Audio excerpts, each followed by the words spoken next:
Hey boys and girls, I saw a comment on my Twitter and it says, any thoughts on why rebase DAOs are dropping across the board? I know we are in a downtrend overall, but the DAOs seem to be getting hit particularly hard. Well, I have the answer. Let's do it.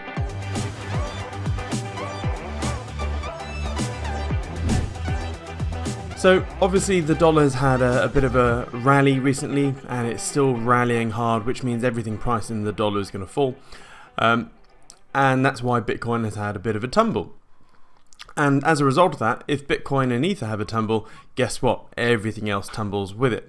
And so when we look at our beloved Ohm, look what's happened. I've been talking about this base trend line for a long time, and we are finally down there. And you can see Ohm and Time have both crashed particularly hard. If we look at here, Time on the daily chart, it looks absolutely horrendous. Mother market always loves a 50% pullback, so the market is really screaming for a sort of a 6,000 a pullback to 6,000, but whether that happen in any time soon, I doubt it.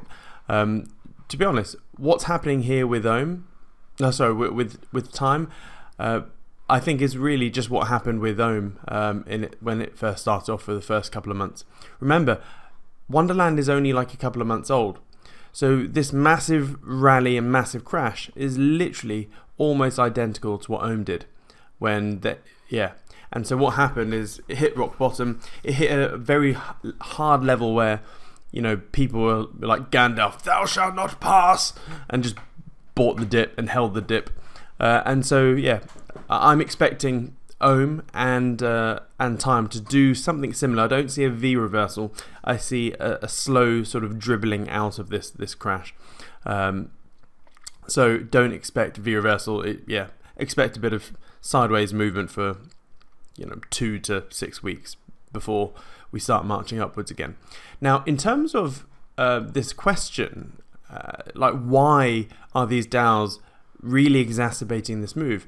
Well, it's down to these positive and negative feedback loops which are built into the tokenomics of these DAOs, and I think it's something which is slightly overlooked by some of the DAOs, because all it takes is a few little tweaks to their tokenomics, and you can still have the positive feedback loop, but you can then mitigate the negative side of it. So let's talk about the positive feedback loop first. So let's stick with the rainbow colors for now.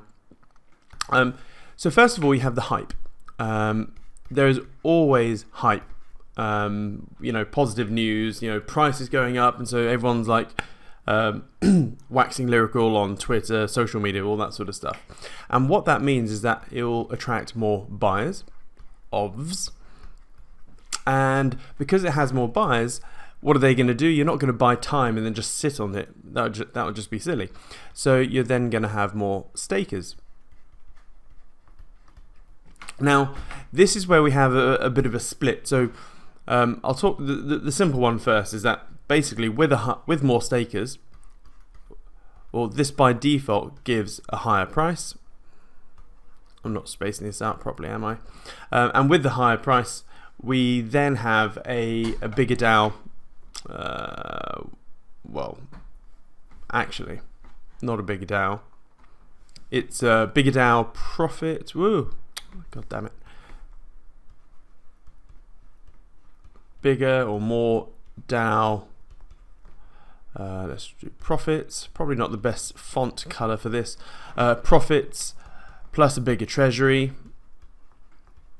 Excuse my handwriting. It's hard being neat with this little doodle pad thing. And all of that also increases the runway. And when you have all of that, guess what? It then leads to more hype. So you have this lovely feedback loop. Higher the price, more hype, more everything. And on top of that, if you have sort of more buyers coming in, / more stakers, you have sort of I guess when you have more buyers, or at some point in here, probably around something like this, you then have better discounts. So better minting discounts. And with better minting discounts, what this gives you is more minters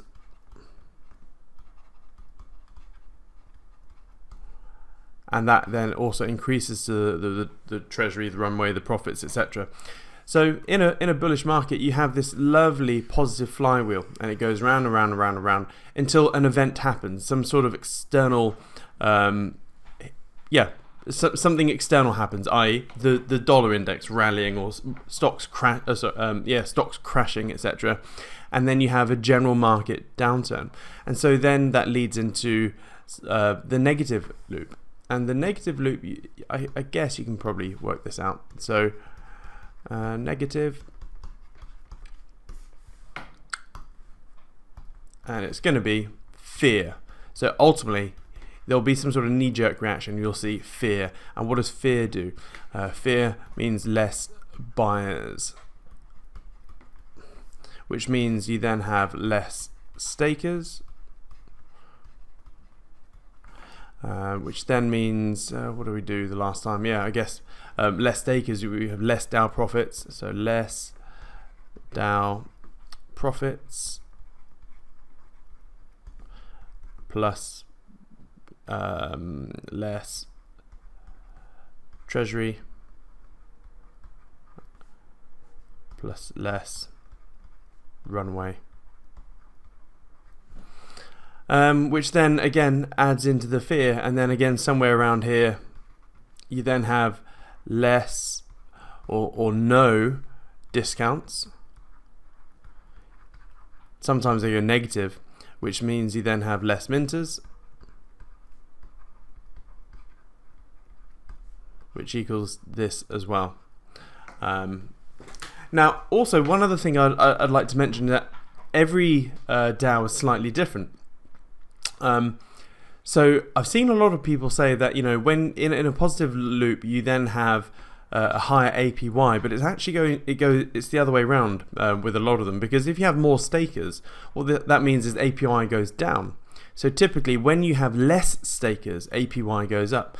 So this is one of the, I guess, the buoyancy factors here. So for example, if you then have less stakers and people just unstake, sell, unstake, etc., one of the positive things that does try to keep it buoyant is that the APY, well no, ignore APY, it's APR. Everyone needs to freaking stop talking about APY. You never get the APY, it's the APR, as in the rebase yield. You should really never try and even forecast more than a month or two with these rebasing DAOs. So yeah, APR goes up in this case. So hopefully this can then try, and if it's good enough, it can try and kickstart all of this into more buyers. I mean, put it this way, if everyone completely unstaked and left just one person staking, that one person would get a ridiculous APR and all of the rebases. So that's part of that game theory. So yeah, what we're trying to do, or going back to these feedback loops, we are definitely in a negative feedback loop, which is why everything is capitulating pretty hard. And what we're waiting for is, I guess, a generic market upturn. So let's say Bitcoin starts booming again, everyone will stop being fearful. And yeah, something like this would be quite nice. And then all of a sudden we just flip over into the positive feedback loop, or we hit some massive trend line, which people then go full on Gandalf and go, nope, we're not letting this bad boy punch through this. Now some projects will stand and hold fast this support level, whereas many won't. So if we look at Crown, for example, I'm in Midas, I've got a fair chunk in Midas at the moment. Everyone rallied around this point here and really rejected it, whereas others, so for example, the other day I talked about Jade on the BSC. I was talking about how, here we go, look at this. So the other day on one of those YouTube videos, I saw this and I said, ooh, this looks pretty bad. It's breached its base support level. It's doing a Kobo, so it's coming back to kiss it off and it's about to bugger off. And I drew this little arrow there. Some troll actually went, haha, you're an idiot, this went up. Well, kind of awkward. That's pretty awkward. Yeah, and also to add insult to injury, preceding this big old dump, it was a textbook cock and balls pattern, as I like to call it, which is actually a head and shoulders, where you have balls, the shaft, and then an absolute dicking. This is probably a bit too crude for YouTube, but we'll see if it picks it up. Toodles. Hope it helps.